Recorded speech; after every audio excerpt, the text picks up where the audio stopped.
Bismillahirrahmanirrahim. Assalamualaikum warahmatullahi wabarakatuh. Waalaikumsalam. Assalamualaikum warahmatullahi wabarakatuh. Alhamdulillah nahmaduhu wa nasta'inuhu wa nastaghfiruh wa na'udzu billahi min syururi anfusina wa min sayyiati a'malina. May yahdihillahu fala mudilla lahu wa may yudlil fala hadiyalah. Wassalatu wassalamu ala nabiyyina Muhammadin wa ala alihi wa ashabihi ajma'in, amma ba'd. Ayyuhal ikhwatu wal akhwat, alhamdulillah pada pertemuan kali ini kita bisa melanjutkan pelajaran kita, yakni di pelajaran Kitab Ajurumiyah karya Al-Imam Ibnu Ajurrum rahimahullah ta'ala yang hidup 700-an tahun yang lalu, dan kita sampai pada episode ketiga dengan target kita yaitu menuntaskan kitab ini insyaallah setelah kira-kira dalam waktu 15 episode paling lama, atau bisa kurang dari itu ya. Insyaallah nanti kita lihat bagaimananya. Dan kemarin kita belajar tentang al-i'rab. Al-i'rab itu sendiri definisinya seperti yang kita pelajari kemarin, yaitu perubahan akhir dari setiap kata. Disebabkan oleh faktor-faktor tertentu, baik secara perubahannya secara tampak ataupun tidak tampak. Ini yang kemarin kita pelajari, dan saya akan bacakan ulangi lagi perkataan Ibnu Ajurrum rahimahullah. Babul i'rab, al-i'rabu huwa taghyiru awakhiril kalim liikhtilafil awamilid dakhilati 'alaiha lafdhan aw taqdiran. Ini definisinya. Lalu pembagiannya, wa aqsamuhu arba'ah, raf'un wa nasbun wa khafdun wa jazm. Pembagian i'rab ada 4 bagian. Rafa', nasab, khafd dan jazm. Khafd ini nama lainnya yaitu jar.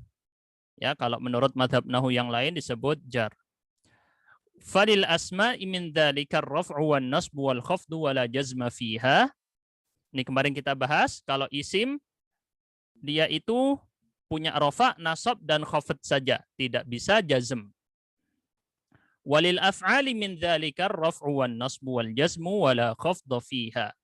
Adapun kalau fiil, dia hanya punya rafa' dan nasab tetapi dan juga jazm tetapi tidak punya khafd. Nah, untuk memurajaah kembali kemarin, maka kita ulangi lagi, yaitu apa itu rafa', nasab dan kawan-kawannya. Kemarin kita masih ingat ya, insyaallah, tentang rafa', nasab, khafd dan jazm. Apa saja ciri-ciri aslinya? Siapa yang masih ingat? Rafa' ciri-ciri aslinya adalah dhammah. Ya, ini masih saya mute all kayaknya. Ya. Oke, udah saya unmute kayaknya. Nah, jadi rafa' ciri-ciri aslinya apa? Dhammah. Sedangkan kalau nasab ciri-ciri aslinya fathah. Ciri-ciri asli ya, diingat ini ciri-ciri asli. Adapun khafd ciri-ciri aslinya kasrah. Sedangkan jazm ciri-ciri aslinya sukun. Jadi ini ciri-ciri asli. Ibaratkan misalnya kita itu tinggal di suatu wilayah, pasti ada penduduk aslinya. Kira-kira seperti itu gambarannya. Misal penduduk asli orang Jawa bagaimana rasnya? Nah, ada ras tertentu. Begitu juga yang lain-lain ya.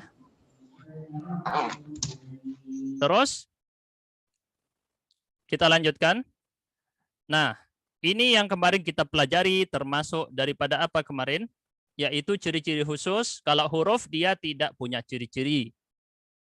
Maksudnya tidak punya ciri-ciri, dia itu kemarin tidak pakai ciri-ciri isim dan tidak pakai ciri-ciri fiil. Dan juga dia itu tidak masuk dalam kategori i'rab, tetapi dia masuk dalam kategori bina. Bina sendiri lawan dari i'rab. Ini kita murajaah sekilas-sekilas saja ya.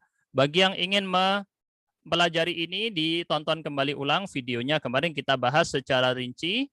Dan setiap i'rab tadi yang 4 jenisnya punya ciri-ciri masing-masing. Dan kemarin kita belajar satu saja, yaitu rafa'. Rafa' punya 4 ciri-ciri. Ciri-ciri yang asli itu dhammah. Tetapi yang sisanya, yang bukan asli ada 3. Wawu, alif, dan nun. Nah, ciri-ciri ini apa sih? Yang dimaksud ciri-ciri dari i'rab itu adalah yang ada di bagian terakhir dari setiap kata. Dan itulah yang terjadi perubahannya di situ. Jadi dalam bahasa Arab itu, posisi kata itu terlihat dari harokat akhirnya. Itu bahasa Arab ya. Kalau bahasa Indonesia mau ditaruh mana aja, nggak ketahuan ya. Posisi kata di situ harus diketahui secara makna. Tetapi bahasa Arab ini khusus, cara mengetahui posisi kata dalam kalimat, dia sebagai apa kata ini dalam sebuah kalimat, maka ketahuan dari segi lafadz yang tampak ataupun yang tidak tampak. Nah, mengetahui ciri-ciri i'rab ini tadi membantu kita untuk mengetahui dia itu rofa, nasab, khafad atau jazm. Gitu ya. Cara mengetahuinya seperti itu. Dengan kita tahu ciri-ciri ini tadi, maka kita tahu kondisinya sedang dalam kondisi rofa. Di antaranya ada dhammah, ada wawu, alif, dan nun. Ini yang rofa hanya punya 4 ciri ini, nggak ada ciri yang kelima. Kemarin kita pelajari di mana yang dhammah itu terjadi pada 4 jenis kata. Dan kemarin kita bahas tentang pembagian isim menjadi 3, mufrad, mutsanna, dan jama'. Ya, ini penting sekali untuk diulang-ulang. Jama' sendiri juga dibagi 3. Silahkan dimurajaah lagi pelajaran yang kemarin tentang ini. Adapun huruf wawu ini menjadi ciri rofa pada 2 kata, yaitu jamak mudzakkar salim dan asma khamsah. Asma khamsah sendiri ini alias geng isim yang 5 jumlahnya tidak dibahas sekarang, akan dibahas di pertemuan-pertemuan yang akan datang. Adapun jamak mudzakkar salim, kemarin kita kasih contoh apa? Muslimuna. Pokoknya yang akhirannya wawu dan nun dan menunjukkan jamak, maka dia jamak mudzakkar salim. Jamak artinya lebih dari 2, mudzakkar artinya laki-laki, salim artinya selamat alias dia itu punya rumus, punya aturan. Lawan dari salim apa? Jamak taksir. Kemarin kita belajar jamak taksir, jamak yang tidak punya rumus karena tidak beraturan. Taksir itu pecah, seperti pecah ya, atau hancur, rusak. Karena dia tidak punya bentuk yang pasti. Itu jamak taksir. Sedangkan jamak salim, mudzakkar atau muannats, dua-duanya punya rumusnya masing-masing. Kemarin sudah kita bahas. Baik, kita lanjut untuk ciri yang ketiga dari rofa, yaitu alif.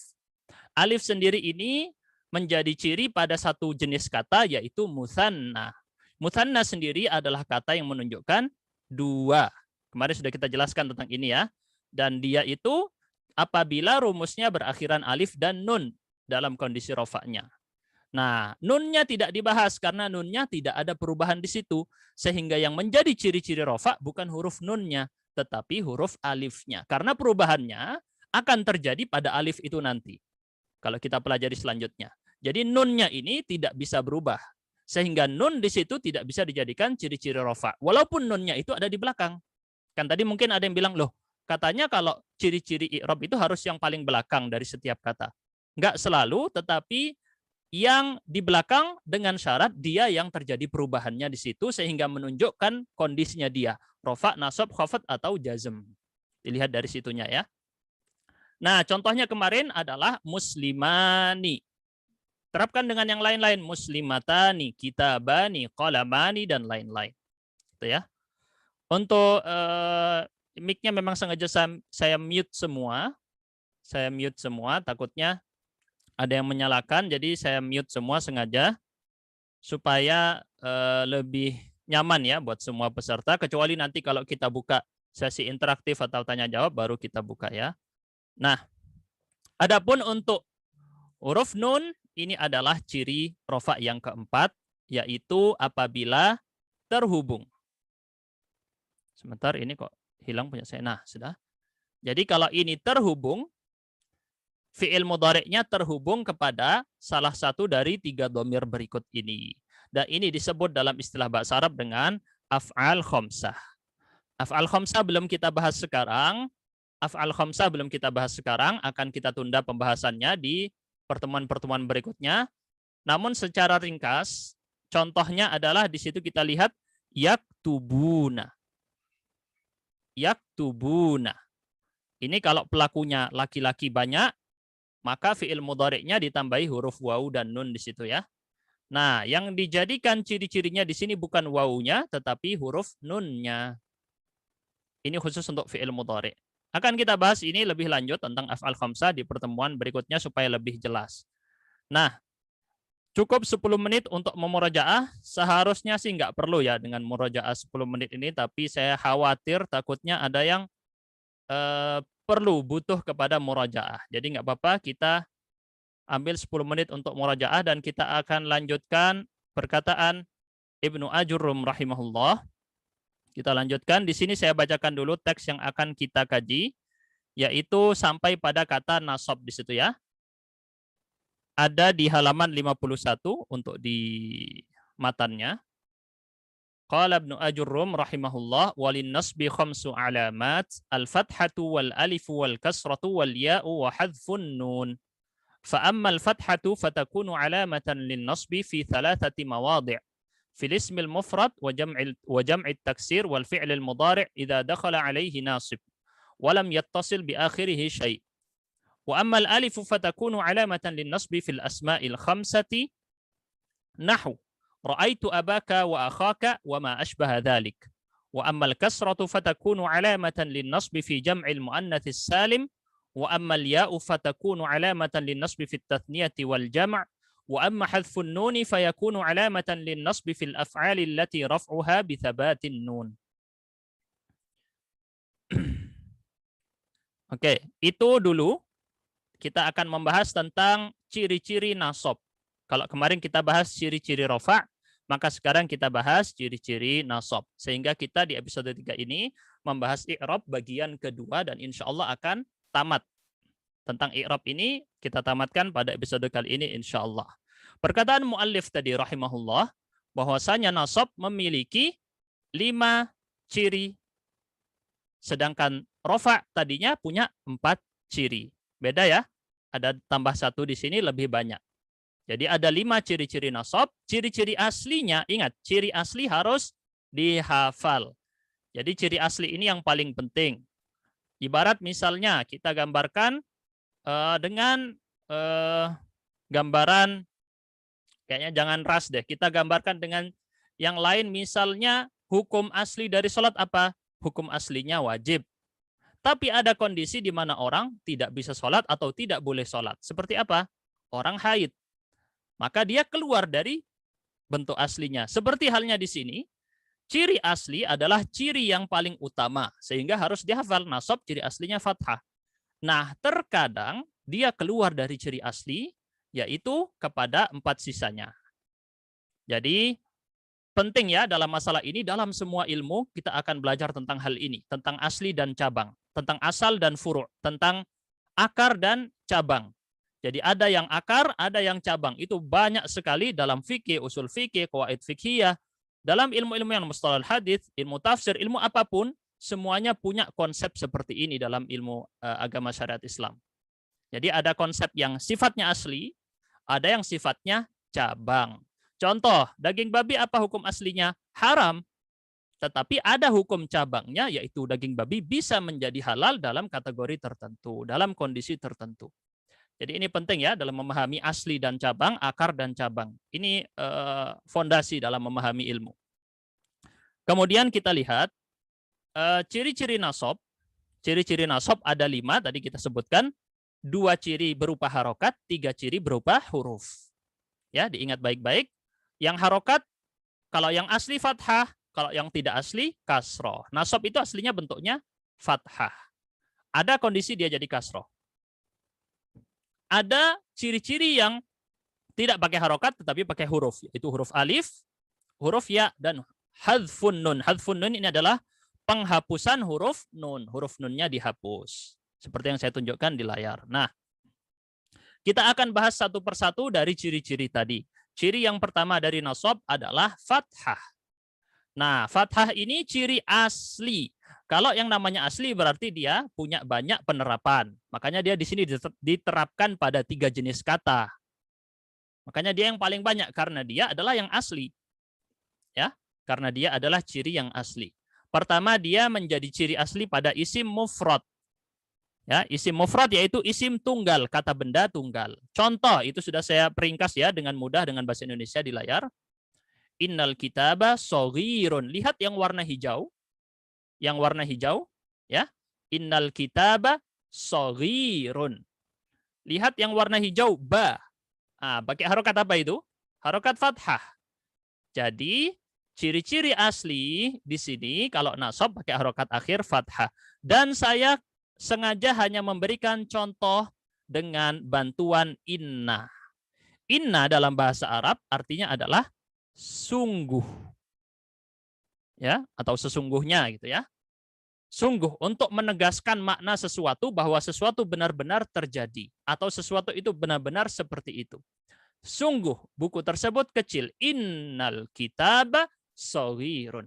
Nah, inna di sini adalah faktor yang menyebabkan nasab. Terjadinya nasab pada kata yang datang setelahnya. Jadi inna di sini disebut dengan huruf nasab. Nah, saya hanya mengenalkan satu ini saja, karena nanti kita akan kenalan dengan yang lain-lain di pertemuan-pertemuan berikutnya. Dan sebaiknya begini ya, dalam mengajarkan ilmu nahu, tidak dengan menerapkan segalanya, tapi pilih salah satu yang kira-kira memudahkan saja. Nah, inna di sini saya pilih untuk menasabkan isim. Jadi nanti contoh-contoh yang lain pakai inna. Inna, kata yang datang setelah inna, maka berubah harokat akhirnya menjadi, di sini lihat, fathah. Al-kitaba. Innal kitaba shaghirun. Innal kitaba shaghirun. Kalau jamak taksir juga sama, jamak taksir. Contohnya innal kutuba. Al-kutub ini adalah jamak taksir dari kitab. Bentuk jamak yang tidak punya rumus daripada kata kitab, sehingga di sini dia juga ciri-ciri aslinya masih pakai ciri-ciri asli nasab, yaitu fathah. Ya, yang menyebabkan fathah apa? Yang menyebabkan nasab apa? Ya ini, kata inna di sinilah yang menjadi faktor. Faktor nasab. Faktor ini bahasa Arabnya apa? Amil. Jamaknya awamil. Ya, ini yang menyebabkan. Selalu ada faktor. Ada mobil bisa jalan, pasti ada faktornya. Apa? Ada bensin, ada yang mengemudi. Jadi nggak ada sesuatu tiba-tiba muncul gitu aja. Jadi ya kayak gitu ya. Adanya makhluk berarti ada yang menciptakan. Begitu juga di sini al-kutubu aslinya harusnya harokat akhir dhammah berubah jadi harokat akhir fathah. Kenapa? Karena di sini kena efek nasab. Yang mana yang menyebabkan nasab? Yaitu kata inna. Jelas ya? Adapun untuk fiil, maka saya memilih contoh menggunakan kata lan. Lan di sini adalah huruf nasab yang bermakna tidak akan. Tidak akan. Ya. Lan yadhaba, dia tidak akan pergi. Itu artinya ya, yadhaba di situ aslinya yadhabu. Aslinya yadhabu. Kalau enggak ada lan, pakai yadhabu, dia pergi. Yadhabu. Tapi karena ada lan, maka berubah menjadi lan yadhaba. Efeknya di situ nasab. Secara tampak mata ada efeknya, lafadznya ada efeknya, secara makna juga ada efeknya. Gitu ya. Inilah teraturnya bahasa Arab, sehingga tidak ada siapapun orang yang bisa mengubah-ubah bahasa Arab kecuali pasti ketahuan. Sehingga siapapun yang menerjemahkan Al-Quran dengan penerjemahan yang salah atau penafsiran yang salah, berusaha mengubah agama ini kepada ajaran yang berbeda dari ajaran Islam, maka pasti ketahuan. Karena dasar bahasa Arab ini tadi. Ya. Oke, kita lihat sekarang. Di sini lan yadhaba. Lan haruf nasab atau faktor nasab. Sehingga yadhabu, aslinya yadhabu, berubah menjadi yadhaba. Ya, lihat semuanya yang warna hijau adalah tanda fathah menjadi ciri-ciri daripada nasab.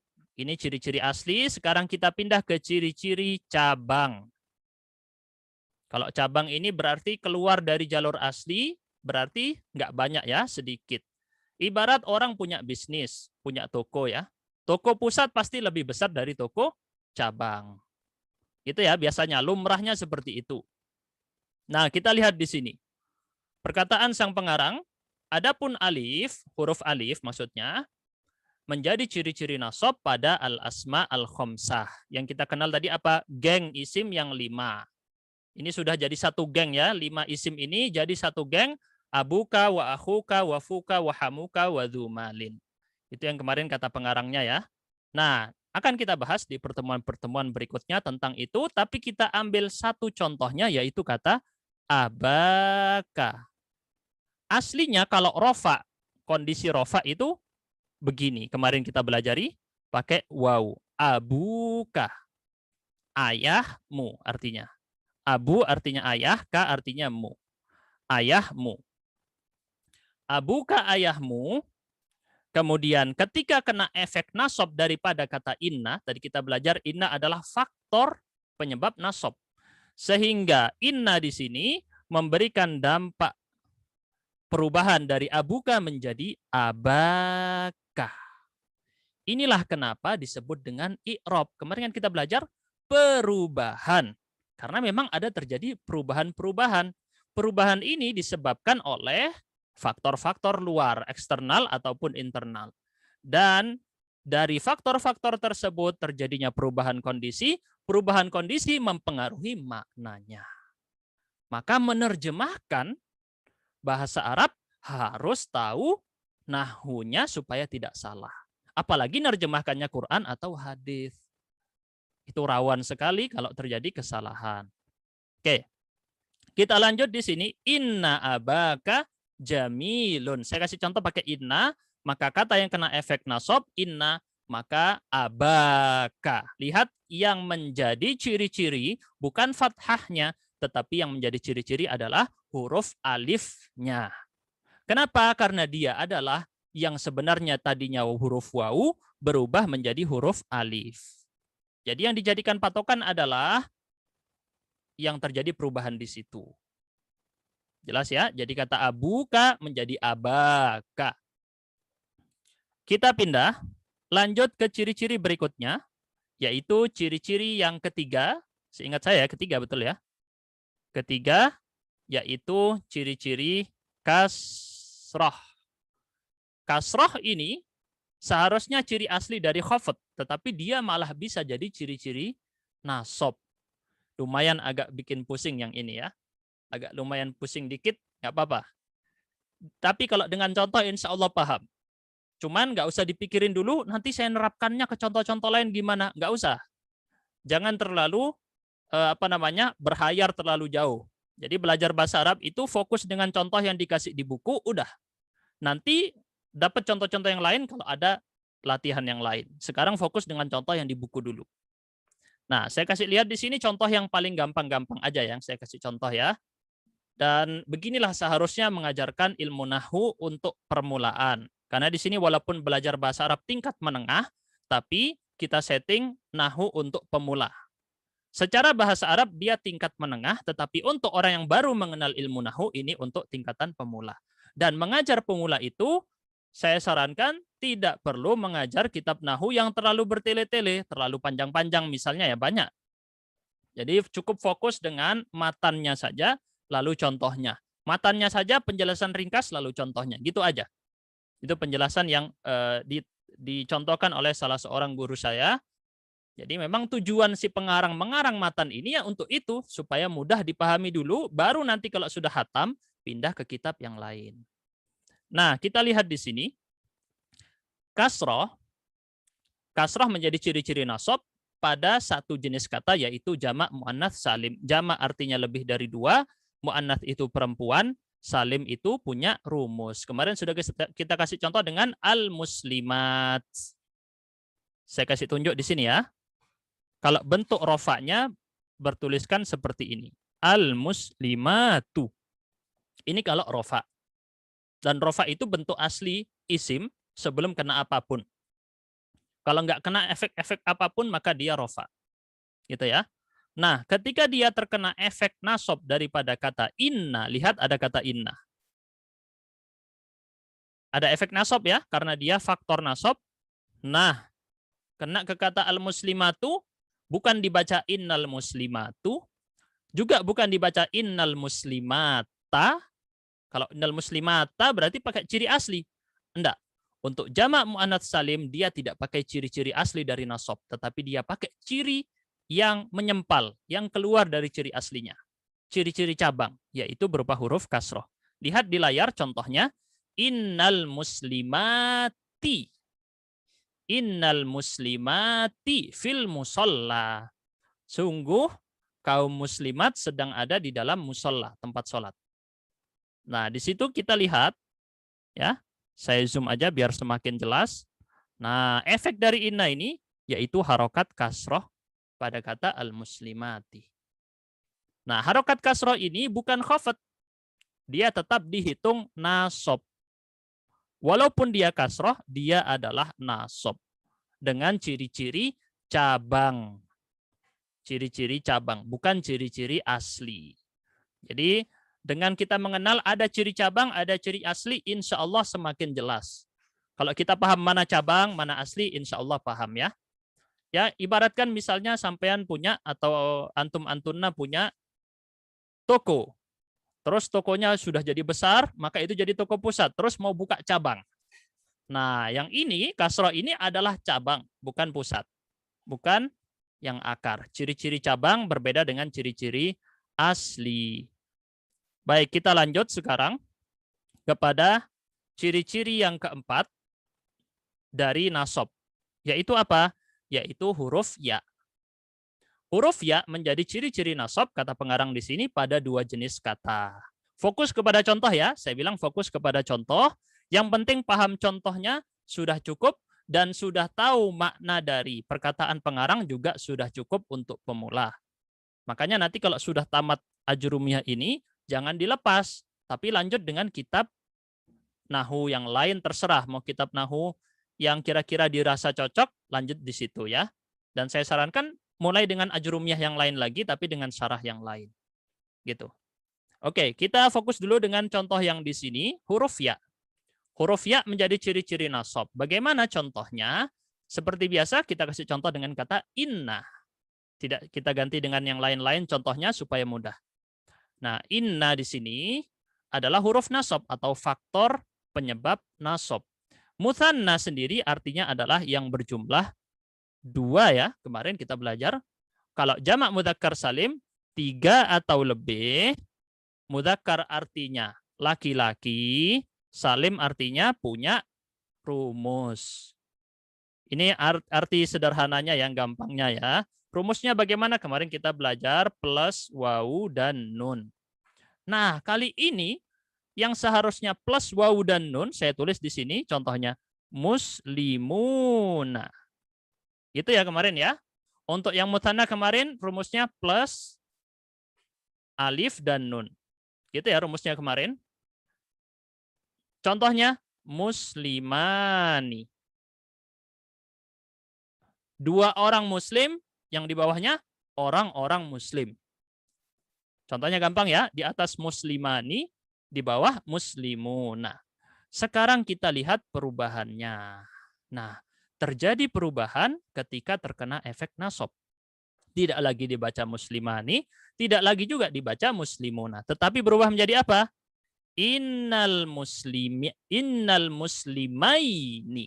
Alifnya yang tadi bentuk alif, karena kita belajar di rofa kemarin, ciri-ciri rofa dari mutsanna adalah pakai huruf alif. Ketika dia menjadi nasab, alifnya dirubah menjadi huruf ya. Nah, kita lihat, sekarang kita belajar apa? Ciri-ciri huruf ya. Jadi alifnya tadi aslinya alif dirubah menjadi ya. Begitu juga terjadi pada jamak mudzakkar salim. Huruf waw yang ada pada rumus tadi, muslimuna, berubah menjadi ya. Innal muslimina fil masjidi. Makanya di Al-Quran kita sering menemukan ini ya.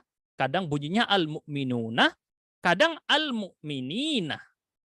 Kadang al-muslimuna, kadang al-muslimina. Kadang al-kafiruna, kadang al-kafirina. Kenapa itu terjadi? Nah, ini tadi yang kita jelaskan. Ada rofa, ada nasab. Ketika kena efek nasab, salah satunya dengan kata inna, maka yang terjadi perubahan tersebut. Alif berubah jadi ya, waw berubah jadi ya. Nah, yang saya tandai warna hijau di situ adalah ciri-ciri nasabnya. Kelihatan jelas di layar ya. Yang warna hijau itu ciri-ciri nasabnya. Innal muslimaini fil masjidi. Kalau dihapus innanya, maka berbunyi al muslimani fil masjidi. Kalau dihapus innanya, maka berubah menjadi al-muslimani fil masjid. Tapi kalau ada inna, innal muslimaini fil masjid. Begitu juga di bawahnya al-muslimuna. Aslinya tadi al-muslimuna. Ketika terkena efek inna menjadi innal muslimina. Ini coba saya tuliskan deh biar semakin jelas. Al-muslimani. Kalau yang di atas menjadi innal muslimaini. Yang di bawah al-muslimuna menjadi innal muslimina fil masjidi. Insya Allah mudah ya untuk contoh-contohnya. Kalau ada yang bingung, boleh langsung ketik di chat ya. Diketik di chat dulu, baru nanti saya, atau klik angkat tangan, itu ada fitur angkat tangan. Jadi kalau mau ada yang mau ditanyakan, klik fitur angkat tangan, nanti kemudian akan saya, oh ini ada yang angkat tangan. Silakan kalau mau bertanya. Di sini, Kaderia, boleh. Kalau mau bertanya. Nah, Ustaz, bismillah, saya mau nanya yang contoh ciri-ciri nasab yang ketiga. Keberapa? Yang ketiga. Yang ketiga ya? Di situ al-muslimati kenapa itu kasar, padahal ada sebelumnya ada inna. Kenapa? Kurang terdengar jelas? Di sini sebelumnya kan ada inna, kenapa bisa al-muslimati? Kenapa bisa kasrah? Iya, karena inna. Jadi di sini efek dari nasab untuk jamak muannats salim dia tidak menggunakan ciri-ciri fathah. Sekarang gini ya, saya berikan contoh perbandingan antara dua kata. Bentar, ini akan saya hapus dulu. Saya berikan contoh perbandingan antara yang normal dengan yang tidak normal. Yang di layar ini yang normal, yang berikut ini akan saya tulis, ini yang normal. Inna al-muslimata. Ini kalau tunggal ya, innal muslimata fil musalla. Kelihatan ya?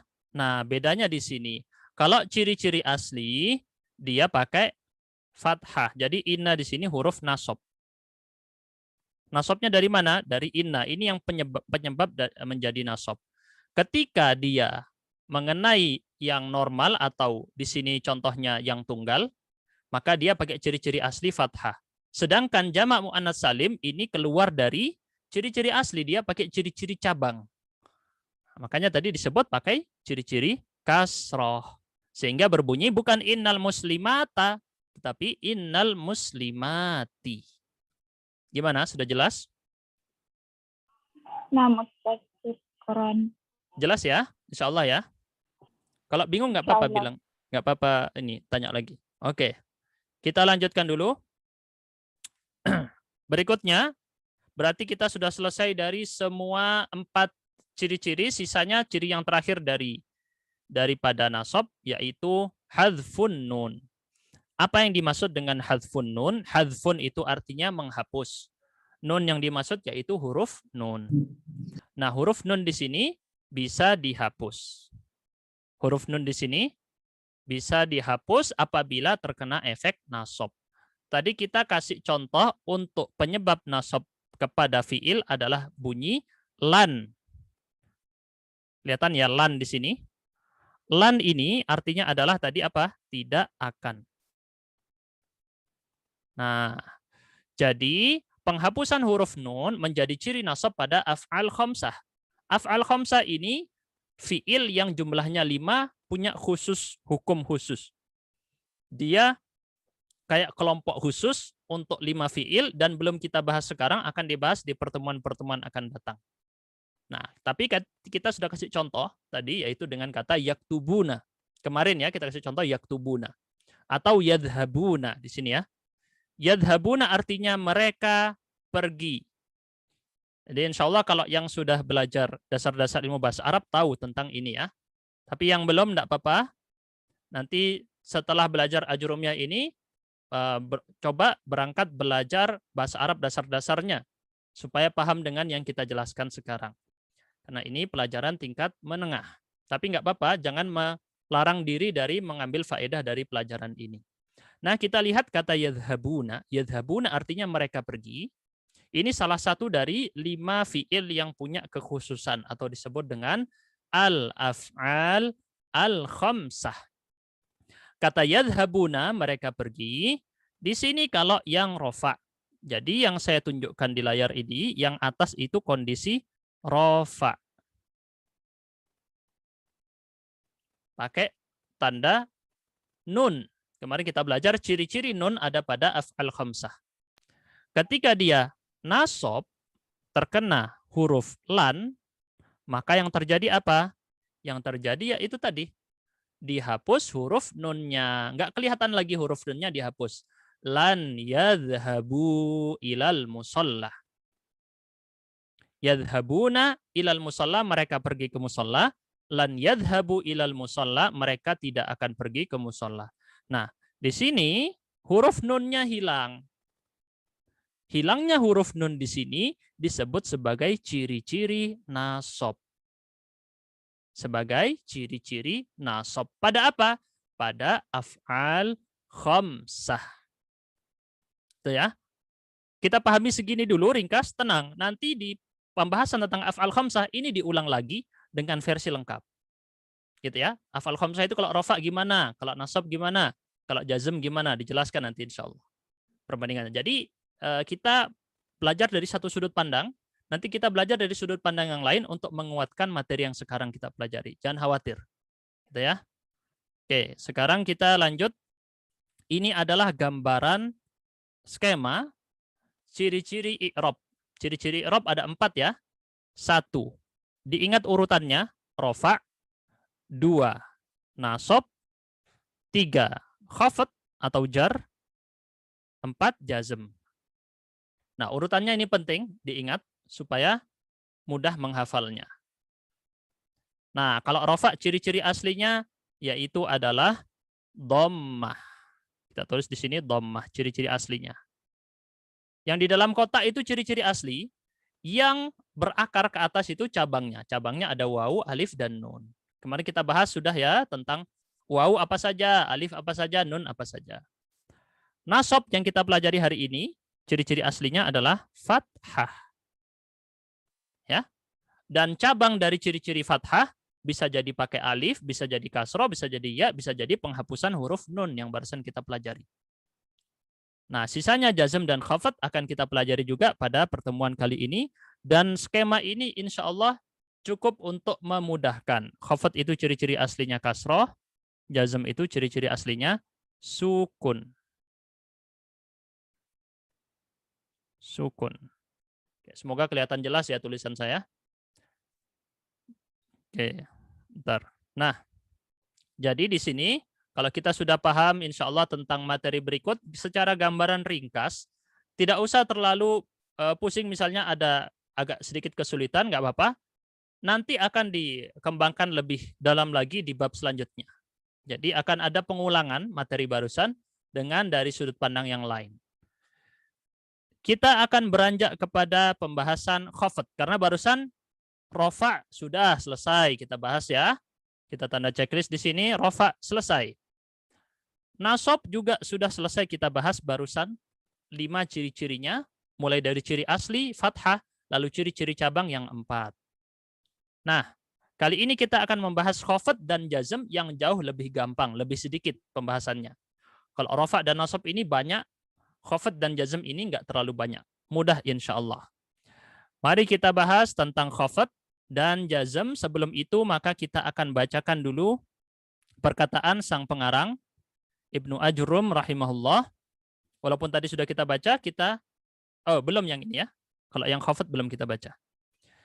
Qala Ibnu Ajurrum rahimahullah, walil khafdi 3 alamat, al-kasratu wal ya'u wal fathah. فأما الكسرة فتكون علامة للخفض في 3 مواضع في الاسم المفرد المنصرف وجمع التكسير المنصرف wa jam'il muannatsis salim. Wa ammal ya fatakunu alamatan lil khafdi fi thalathati mawadhi' fil asma'il khamsati wa fit tathniyati wal jam'. Wa ammal fathatu fatakunu alamatan lil khafdi fil ismi alladhi la yansarif. Di sini pengarang sudah menyebutkan 3 ciri-ciri khafd, nanti akan kita ulangi secara rinci. Walil jazmi alamatan as-sukun wal hadf. Fa amma as-sukunu fayakunu alamatan lil jazmi fil fi'l al-mudari' as-sahih al-akhir. Wa amma al-hadfu fayakunu alamatan lil jazmi fil fi'l al-mudari' al-mu'tal al-akhir wa fil af'al allati raf'uha bi thabatin nun atau bi thubutin nun. Ya, jadi dalam sebagian naskah atau manuskrip bunyinya thabat, sebagian manuskrip bunyinya thubut, bi thubutin nun, bi thabatin nun. Dua-duanya boleh ya. Oke. Panjang kalau kita jelaskan tentang metode penelitian manuskrip. Intinya dua-duanya tertulis bisa thabat, bisa thubut. Kita lanjut. Kita bahas ciri-ciri khafd. Seperti kata pengarang di sini hanya ada 3 ciri-ciri. Ciri-ciri aslinya yaitu kasroh, ciri-ciri cabangnya yaitu ya dan fathah. Oke, diingat baik-baik ya. Khafd ini ciri-ciri aslinya kasroh, ciri-ciri cabangnya ada 2, huruf ya dan harokat fathah. Baik, kita akan bahas di sini. Nah, ingat dulu baik-baik, khafd ciri khusus isim alias fiil dan huruf tidak punya ciri-ciri dari khafd ini. Khafd ini tidak berlaku pada fiil, khafd ini juga tidak berlaku pada huruf. Dia hanya berlaku khusus untuk isim. Nah, kasroh yang menjadi ciri-ciri asli seperti biasa, berarti pembahasannya jauh lebih banyak. Di mana di sini dia terpraktekkan pada 3 jenis kata. Di situ sudah saya kasih contoh dengan mudah.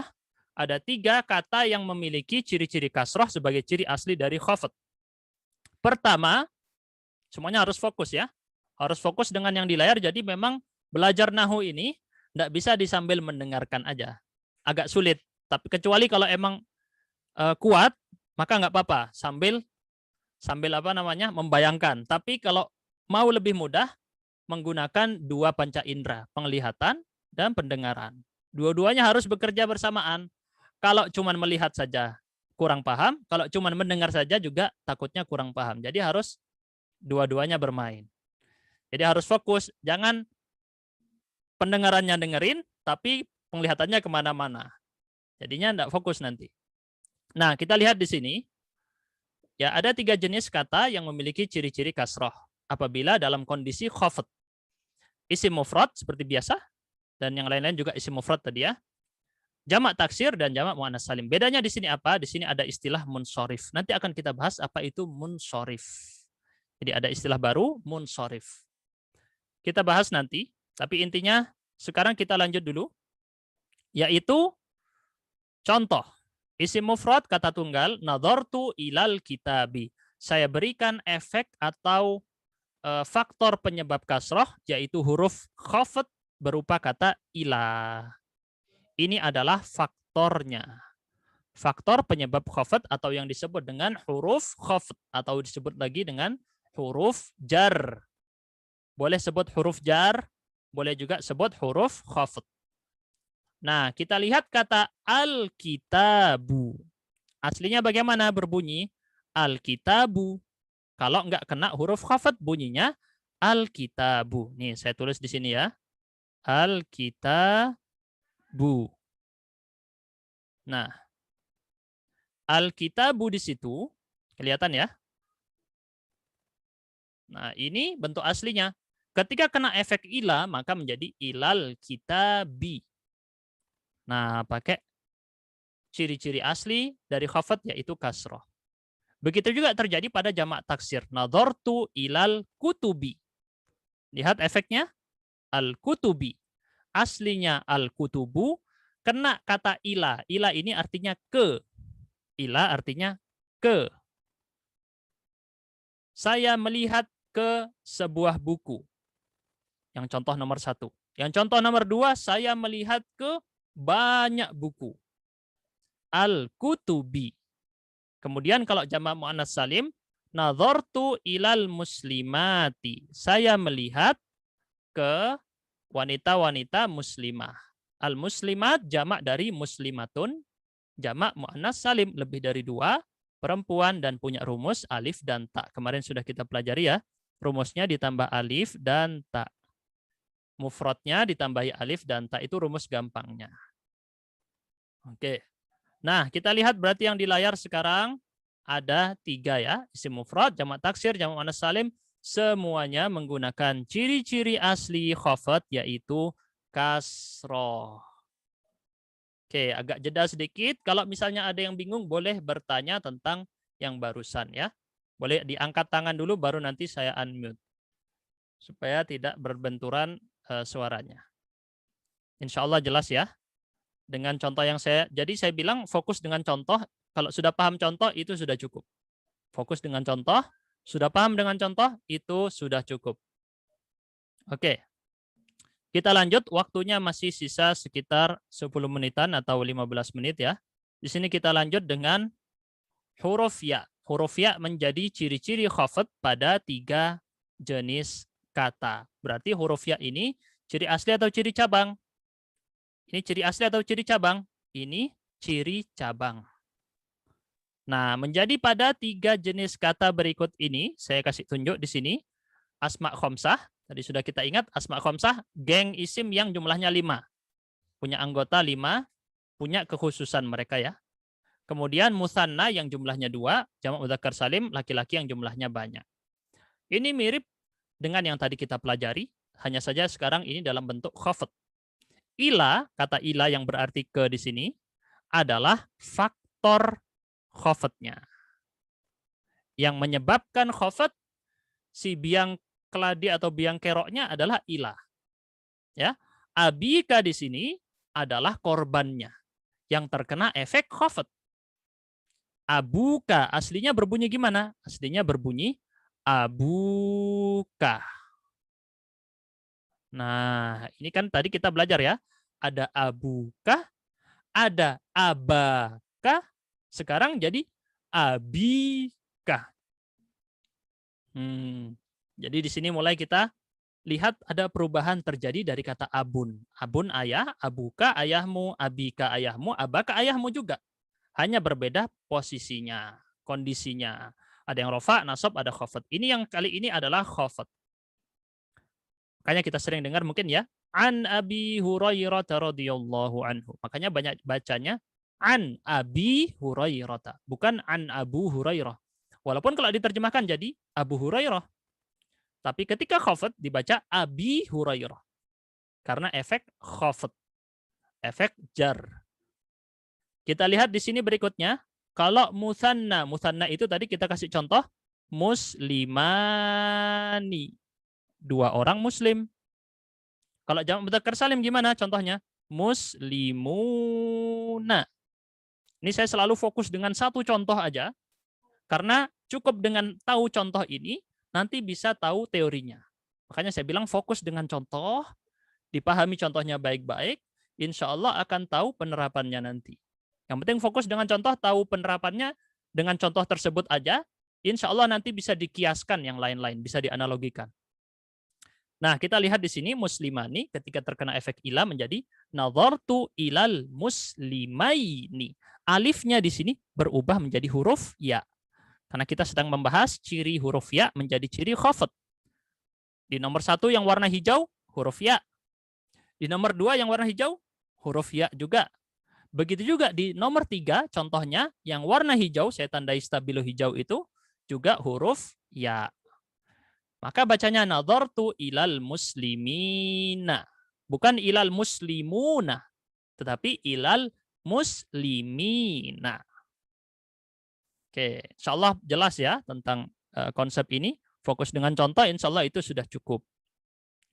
Kita lanjut, adapun yang sekarang ini agak rumit sedikit apabila dalam kondisi nasab menggunakan ciri-ciri fathah.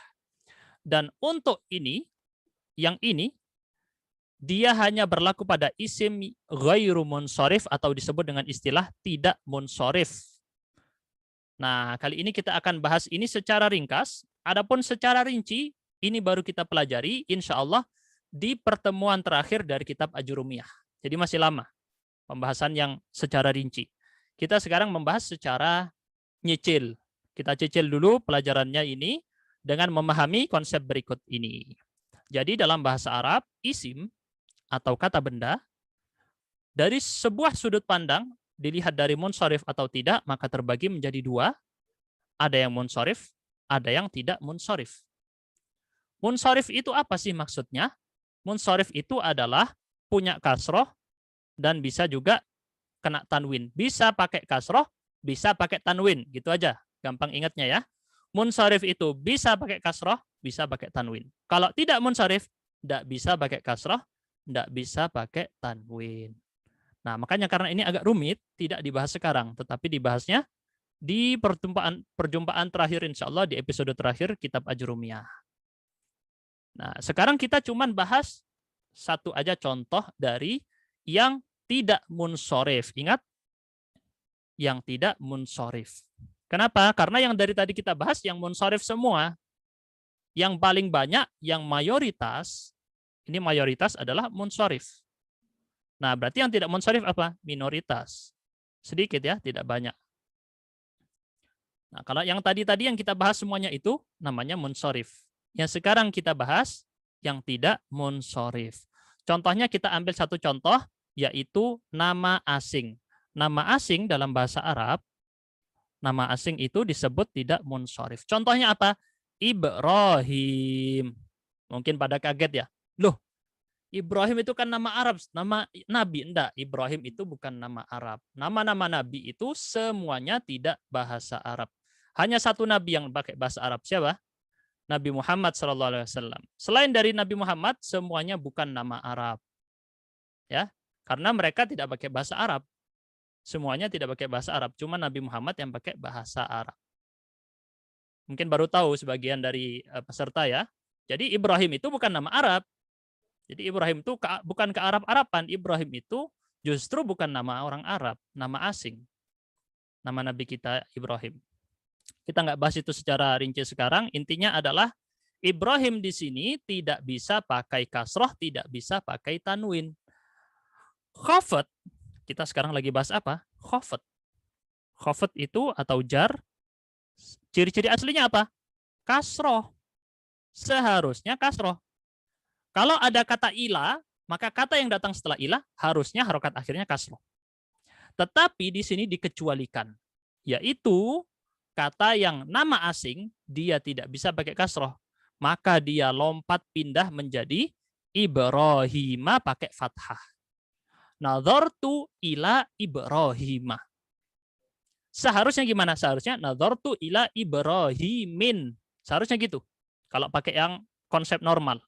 Tetapi dia di sini mamnu' minas sharf, tidak boleh pakai kasroh, tidak boleh pakai tanwin, maka dia menjadi kondisinya khafat tetapi pakai ciri-ciri fathah. Dia tetap khafat, dia bukan nasab. Dia khafat tetapi dia pakai ciri-ciri fathah. Gitu ya. Oke. Waktunya masih sisa 5 menitan lagi dan ini akan kita tutup dengan pembahasan jazm. Kita ingat ya, ini hanya melihat nahu dari secara keseluruhan. Rinciannya nanti dia pelajari lagi. Jadi jangan khawatir, aduh sekarang kok saya kayaknya pusing, udahlah saya berhenti, tidak belajar lagi. Enggak, jangan kayak gitu. Belajar itu kalau tidak bisa paham seluruhnya, jangan ditinggalkan seluruhnya. Kalau tidak bisa seluruhnya, jangan ditinggalkan seluruhnya. Contoh, mau buka puasa, makan ini. Aduh, gak kuat saya makan, terus nggak bisa makan sekalian. Ya nggak kayak gitu. Namanya makan, ya udah makan sebisanya aja. Gitu juga dan belajar. Belajar sebisanya, diambil yang bisa, yang nggak kuat, nanti akan diambil di waktu yang lain, kayak makan. Gitu ya. Nah, sekarang kita lihat jazm. Jazm, ini adalah i'rab yang terakhir yang kita bahas. Dan insya Allah kita hatam tentang i'rab di sini ya, secara ringkas. Memiliki dua ciri-ciri. Memiliki dua ciri-ciri. Yaitu sukun. Sukun adalah ciri asli. Ciri yang tidak asli atau yang ciri cabang, yaitu penghapusan. Ini paling gampang jazm ya. cuman punya 2 ciri-ciri. Yang lain pusing kita mikirnya. Kok banyak ciri-cirinya yang lain. Tapi jazm ini paling gampang. Jadi ya kalau misalnya pingin cepat hafal ini jazm ini paling gampang. Jadi kita fokus sekarang. Jadi kalau jazm ciri-ciri khusus untuk fiil. Jadi isim tidak punya jazm, harf tidak punya jazm. Yang punya jazm apa? Hanya fiil. Diingat baik-baik ya, ini ciri-ciri khusus untuk fiil. Oke, kita lihat. Sukun adalah ciri-ciri asli. Ya, ciri-ciri asli pada apa? Pada fiil mudhari yang sahih bagian akhirnya. Nah, sekarang kita bahas apa ini sahih dan tidak di dalam bahasa Arab. Kalau dalam ilmu hadis, sahih dan tidak ada hadis sahih, ada hadis yang lemah ya, hadis dhaif. Apabila hadis itu punya penyakit, maka disebut hadis dhaif. Kalau tidak punya penyakit, disebut hadis sehat atau sahih. Gitu juga dalam bahasa Arab, ada fiil yang berpenyakit, ada fiil yang sehat. Itu ya. Nah, dalam bahasa Arab gimana kita mendeteksi penyakit? Dilihat dari hurufnya. Kalau ada huruf illah, penyakit, pada akar kata ini belum kita jelaskan ya tentang akar kata, tapi insya Allah kalau yang belajar bahasa Arab pemula sudah tahu tentang akar kata dikit-dikit ya. Jadi kalau dalam akar kata ada huruf alif atau waw atau ya, maka itu penyakit. Alif, waw, dan ya ini adalah penyakit dalam fi'il mudhari. Kalau ada alif atau waw atau ya, maka kaedah-kaedah yang diletakkan oleh para ulama bahasa Arab jadi kacau gara-gara penyakit ini. Makanya disebut penyakit. Karena kaedah yang sudah dicapek-capek dibuat diberantakin sama si penyakit-penyakit ini. Dibikin berantakan. Makanya di sini para ulama kemudian meletakkan, nah ini ada kaedah untuk fiil yang berpenyakit, ada kaedah untuk fiil yang sehat. Dipisahkan kaedahnya. Gitu ya. Nah, kita lihat alif, waw, dan ya ini namanya huruf illah. Kalau sahih, berarti fi'il mudhari yang sahih, berarti ya silakan yang mau izin live karena sudah waktunya berbuka di sana ya. Jadi fi'il mudhari yang bagian akhirnya ini sahih. Sahih berarti apa? Tidak punya penyakit ini. Seperti apa tadi contohnya? Yadhabu. Pergi. Yadhabu artinya apa? Pergi. Kita lihat di situ. Ada enggak penyakitnya? Tidak ada. Tapi ada huruf ya. Ya di sini bukan akar kata. Akar katanya hanya yang ini. Dzal, ha, dan ba. Ada 3 akar kata. Huruf dzal, huruf ha, dan huruf ba. Dan dia bukan penyakit. Maka yang terjadi apa? Ketika kita letakkan huruf jazm. Faktor jazm di sini berupa huruf lam. Lam di sini bukan huruf lam, itu bukan. Tapi lam bunyinya. Artinya adalah belum. Lam di sini adalah faktor jazm. Huruf jazm. Nah, lam yadhhab zaidun. Yadhhab menjadi sukun dikarenakan lam ini tadi. Aslinya yadhhabu menjadi lam yadhhab. Yang menyebabkan jadi sukun apa? Kata lam itu tadi. Nah, sukun ini menjadi ciri-ciri untuk fi'il mudhari yang sehat. Sahih itu artinya sehat. Ya, sahih itu artinya sehat. Sehat sendiri dari bahasa Arab. Sihah. Nah, jadi kita lihat di sini, insya Allah untuk contoh yang sukun ini gampang ya. Yadhabu menjadi lam yadhab. Itu aja deh diingatnya. Yadhabu menjadi lam yadhab. Kalau udah hafal contoh ini, insya Allah ngerti. Yadhabu menjadi lam yadhab. Itu sudah cukup. Kemudian, kalau ciri-ciri yang cabang, yaitu penghapusan, maka ada 2 jenis penghapusan dalam fi'il mudhari ini. Yaitu fi'il mudhari yang berpenyakit. Tadi kita bahas fi'il mudhari yang sehat ya. Dan sekarang fi'il mudhari yang punya penyakit. Nah, ada 2 jenis di sini.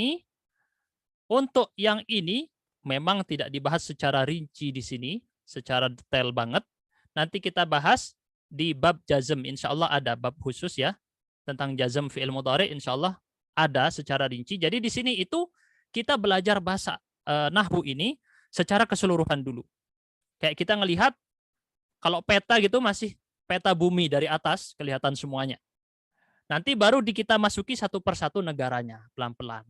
Nah, kita belajar bahasa Arab sekarang, nahu ini masih kita lihat secara keseluruhan. Rinciannya nanti kita bahas di episode-episode selanjutnya. Jadi jangan khawatir, nggak paham sekarang bisa ditonton ulang videonya atau nanti kita rincikan di babnya.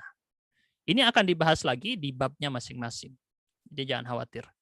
Nah, kita lihat di sini ada dua jenis penghapusan. Pertama adalah apabila huruf illah yang dihapus, ini menjadi ciri dari jazm. Jadi ini penghapusan sebagai ciri jazm, yaitu penghapusan huruf illah atau penghapusan huruf nun. Contoh, saya berikan contohnya di sini. Sebelum dihapus, bunyinya adalah yamshi. Yamshi artinya adalah berjalan. Ini sebelum dihapus. Yamshi. Contoh yang di bawahnya sebelum dihapus. Yadhabuna. Yadhabuna artinya mereka pergi. Ya, seperti yang tadi di af'al khamsah kita selalu pakai contoh ini. Kenapa nggak pakai contoh-contoh lain? Apalagi ambil contoh dari Al-Quran misalnya. Jangan dulu. Kalau untuk pemula kita ambil yang gini-gini dulu, yang diulang-ulang terus. Dari kita ulangi yadhabuna, yadhabuna, yadhabuna. Supaya benar-benar teringat di pikiran kita. Nggak pernah saya pakai contoh yang lain kan? Di sini lam, selalu pakai contoh yang lam. Lam, lam, lam. Biar mengerti perbedaan antara satu dengan yang lain tadi. Oke, kita lihat kata yamshi, artinya berjalan. Ketika terkena efek jazm, kita hapus huruf ilahnya, yaitu huruf ya di sana. Saya zoom di sini. Nah, kelihatan huruf ya yang ada pada kata yamshi di sini akan kita hapus. Apa yang menyebabkan penghapusan tadi? Faktor jazm dari lam. Lam di sini berperan penting untuk menghapus itu tadi, karena dia menjadi pelaku jazm atau faktor jazmnya. Huruf jazmnya yaitu lam, maka yang aslinya berbunyi yamshi zaidun, zaid berjalan, kita letakkan kata lam menjadi lam yamshi zaidun. Hilang huruf ya-nya di situ. Ya-nya hilang. Artinya zaid belum berjalan. Yamshi zaidun, zaid berjalan. Lam yamshi zaidun, zaid belum berjalan. Hilang huruf ya-nya di sana ya. Adapun yang kedua adalah contoh apabila huruf nunnya yang dihapus. Huruf nun yang dihapus dari kata yadhabuna. Kita lihat kata yadhabuna. Mereka pergi. Atau kita kasih contoh yang lain boleh. Yang sering di Al-Quran apa? Yu'minuna. Sering ya di Al-Quran ya. Yu'minuna. Nah, yu'minuna ketika kita kenai efek jazm, maka menjadi lam. Lam di sini sebagai faktornya. Lalu kita letakkan kata setelahnya yu'minu. Seharusnya ada na. Tapi kita hapus nanya menjadi lam yu'minu. Yu'minuna artinya mereka beriman. Lam yu'minu mereka belum beriman. Lam itu artinya belum. Ini arti secara untuk pemula. Tapi ada arti yang lebih rincinya, bukan berarti belum ya. Kalau yang lebih rinci ada penjelasannya, nggak bisa dibahas sekarang. Nah, lam yu'minu, mereka belum beriman. Jadi jelas ya, insya Allah ini yu'minuna menjadi lam yu'minu. Maka ciri-ciri jazm di sini adalah dihapusnya huruf nun di sini tidak ada. Oke, sampai di sini saja pertemuan kita pada perjumpaan kali ini. Jam sudah menunjukkan waktu 1:05 ya. Kelewatan 5 menit. Kalau ada yang mau bertanya boleh. Kalau tidak ada maka akan kita tutup sampai di sini saja. Agak banyak memang. Nanti kalau misalnya kayaknya kebanyakan langsung satu kali masuk semuanya, kayaknya cuman keambil sebagian. Nah, nanti ditonton ulang aja video rekamannya. Insya Allah. Dan akan kita ulangi lagi materi yang sama ini dengan lebih rinci di pertemuan berikutnya. Jadi nggak usah khawatir. Ya, barakallahu fiik.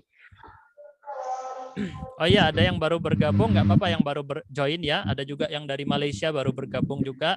Ya, ini dari Malaysia ya, Insya Allah.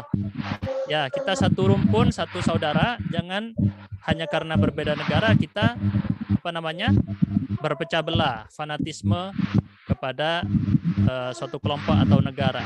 Adapun orang Muslim, maka yang mengikatnya adalah keislaman dan keimanan. Ya, walaupun berbeda. Untuk kelas ini dilakukan setiap hari selama bulan Ramadan, tetapi hanya sampai insya Allah sebelum 10 hari terakhir. Sebelum 10 hari terakhir alias berarti insya Allah khatam sebelum tanggal 20 Ramadan. Itu target kita. Jadi tidak banyak karena hanya sampai 15 episode ya insya Allah. 15 episode, setelah itu insya Allah khatam. Insya Allah. Dan kalau diizinkan oleh Allah, maka kita akan berusaha datangkan salah satu guru saya di pertemuan akhir. Kalau misalnya peserta yang hadir, Masya Allah luar biasa, ini setiap hari berkurang 10. Kemarin 60, sekarang jadi 50-an. Nah, sebelumnya 70. Nanti jangan berkurang terus. Kalau berkurang terus nanti mau datangkan syekh juga saya malu mau datangkan syekh kan. Jadi kalau mau semakin ramai, maka insya Allah akan datang seorang syekh nanti untuk ikut menjadi, siapa tahu beliau mau ngasih jasa sanad juga kepada kita ya, syekh yang dari Singkit dari Mauritania, kalau beliau berkenan hadir. Baik, kita akan tutup dulu. Untuk ada yang pertanyaan ini di sini, apakah wajib menghafalkan matan? Tidak wajib ya. Kalau mau menghafalkan boleh. Hafalkan boleh, maka bagus. Ini ada yang mau bertanya, ada 2 orang, silakan dinyalakan aja mic-nya bisa. Ustaz, assalamualaikum, mau tanya Ustaz. Waalaikumsalam warahmatullahi ya. Untuk yang kiri jajem yang hakunun, Ya. itu kan ketika yang apa loh kalau bisa ya, itu nunnya hilang, itu alifnya itu dari mana Ustaz? Kenapa? Nunnya hilang? Oh, alifnya. Oke, bagus. Pertanyaannya bagus ya. Jadi alif ini di sini hanya untuk istilahnya ini nanti akan dirincikan lebih dalam lagi ya dalam bahasa Arab untuk alifnya. Tapi intinya di sini seperti hanya untuk menjadi pembeda ya, untuk menunjukkan. Jadi ini nanti disebut wawunya wawu jamaah. Wawu jamaah itu bermakna wawu yang menunjukkan pelakunya laki-laki lebih dari 2 orang. Nah, alifnya di sini untuk tambahannya saja sebagai pembeda. Takut tertukar. Contoh ya, saya kasih contoh gini. Ini gambaran kasarnya. Dalam bahasa Arab ada kata yang berbunyi da'a yad'u. Pernah dengar kata yad'u ya? Mungkin pernah dengar yad'u artinya memanggil atau berdakwah. Memanggil, berdakwah, mengundang, itu semua arti dari yad'u. Nah, kalau tidak dikasih kata alif, nanti sama. Ngerti ya? Aslinya kan yad'una. Yad'una. Coba kita sekarang kasih efek jazm. Bagaimana? Lam, kalau saya tulis begini, yad'u. Bentar. Lam, yad. Kok masih merah ini? Nah, lam, yad'u. Ya udah. Lam, yad'u. Malah nggak ada bedanya dengan kalau nggak ada lam. Kalau nggak ada lam juga yad'u. Maka di sini alifnya itu tambahan memang untuk pembeda aja. Kira-kira gambaran simpelnya kayak gitu. Untuk membedakan dia dengan dengan fi'il mudhari yang huruf ilah di akhirnya huruf wawu. Itu gambaran rincinya. Jadi biar beda dengan yang lain. Itu banyak di dalam bahasa Arab, nanti contoh-contohnya ada untuk pembeda-pembeda itu. Banyak nanti kita, kalau ketemu maka kita jelaskan. Fungsinya untuk membedakan. Jelas ya? Ada lagi yang mau bertanya? Itu Ummu Syifa, silakan. Bagi yang mau live dulu boleh juga, ya. Assalamualaikum Ustaz. Waalaikumsalam warahmatullahi wabarakatuh. Ini apa namanya, kitab Jurmiyah ini Ustaz, sepertinya banyak macam-macamnya gitu Ustaz ya. Apa semuanya merujuk bersumbernya satu ke kitab Ibnu Ajurum atau beda beda apa namanya musannifnya gitu. Seperti kitab yang Ustaz share ini ada Al-Mumti, ada Tafsirul Ajurum, terus ada Tuhfatus Saniyah, ada juga Al-Mutammimah. Nah, itu apa beda pengarangnya atau masih sama pengarangnya Ibnu Ajurum atau rujukannya ke Ibnu Ajurum atau gimana? Soalnya kok saya lihat kayaknya banyak banget. Iya, bagus pertanyaannya, bagus ya untuk memperjelas. Jadi dalam ilmu kita, ilmu orang-orang yang dikarang oleh para ulama, ada yang diistilahkan dengan matan, ada yang diistilahkan dengan syarah. Nah, apa bedanya? Matan ini yang misalnya dalam sebuah hadis, nah matan itu yang diucapkannya itu tadi ya, yang diriwayatkan itu. Tidak harus perkataan Rasul juga, tapi bisa perkataan sahabat yang meriwayatkan itu juga bisa disebut matannya juga. Intinya matan itu adalah intinya. Apa ya istilahnya ya? Kayak inti lah gitu, tulis saja inti. Syarah ini interpretasinya atau penjelasan. Contoh, kita tahu ada Sahih Bukhari misalnya. Contohnya ya, saya kasih yang contoh gampang aja, matannya Sahih Bukhari. Nah, tapi di kitab-kitab para ulama ada yang mensyarah Sahih Bukhari, misalnya namanya Fathul Bari, punyanya Ibnu Hajar. Nah, Fathul Bari ini mensyarah Sahih Bukhari. Nah, yang sekarang kita pelajari apa? Matannya adalah Ajrumiyah. Syarahnya ada banyak sekali. Ntar, jadi syarahnya jadi Ajrumiyah ini ya. Ini matan. Syarahnya ada 100 lebih dari 100 syarah. Nah, di antaranya disebutkan yang tadi oleh Ummu Syifa, ada banyak ya. Tadi yang disebutkan misalnya Al-Mumti dan lain-lain. Kalau Mutamimah itu beda. Mutamimah itu penjabaran dari Ajrumiyah lebih panjang lagi, tapi dalam bentuk matan, bukan dalam bentuk syarah. Gitu ya. Jelas? Kalau kayak Jami'ud Durus gitu, terus Al-Mulakhas itu berarti syarah apa? Enggak, itu beda kitab ya. Kalau syarah itu harus menyebutkan matannya atau menjelaskan matannya tadi. Sedangkan Jami'ud Durus itu kitab baru, membahas ilmu nahwu yang lain. Maksudnya dengan susunan yang lain, tidak menggunakan susunan Ibnu Ajurrum. Yang Ajurumiyah ini semuanya pakai susunan Ibnu Ajurrum. Makanya mungkin para peserta lihat ngetik di internet gitu, loh kok banyak yang jualan ya. Di all shop gitu diketik Ajurumiyah, banyak versinya. Nah itu yang berbeda versi syarahnya aja. Adapun matannya semuanya sama. Ya, jelas ya. Rata-rata sama seperti apa namanya Jami'ud Durus, Mulakhas, isinya rata-rata memang sama yang merujuk ke kitab Ajurrum ya seperti. Iya, kalau Jami'ud Durus tapi berbeda. Susunannya Jami'ud Durus tuh kayak dia ngarang buku sendiri gitu ya. Ibarat Sahih Bukhari, nah dia nggak menjelaskan Sahih Bukharinya, tapi dia juga membahas ilmu hadis. Nah, kayak gitu. Jadi Jami'ud Durus membahas ilmu nahwu, tetapi tidak mensyarah Ajrumiyah. Syarah itu harus menjelaskan matannya. Kalau matan tadi berbunyi begini, itu dijelaskan oleh syarahnya. Jelas ya? Oke. Ya, kita akan tutup dulu pertemuan kali ini. Semoga ilmu yang kita dapatkan pada pertemuan kali ini bermanfaat ya bagi kita semua. Amin ya rabbal alamin. Dan kita luruskan niat dan ikhlaskan niat. Insya Allah dengan ikhlas niatnya, maka kita bisa seperti Ibnu Ajurrum itu tadi, dengan manfaat yang begitu tersebar luar biasa oleh beliau. Maka kita tutup dulu dengan kafaratul majlis. Subhanakallahumma bihamdika, asyhadu an la ilaha illa anta, astaghfiruka wa atubu ilaik. Wassalamualaikum warahmatullahi wabarakatuh. Waalaikumsalam warahmatullahi wabarakatuh. Waalaikumsalam warahmatullahi wabarakatuh.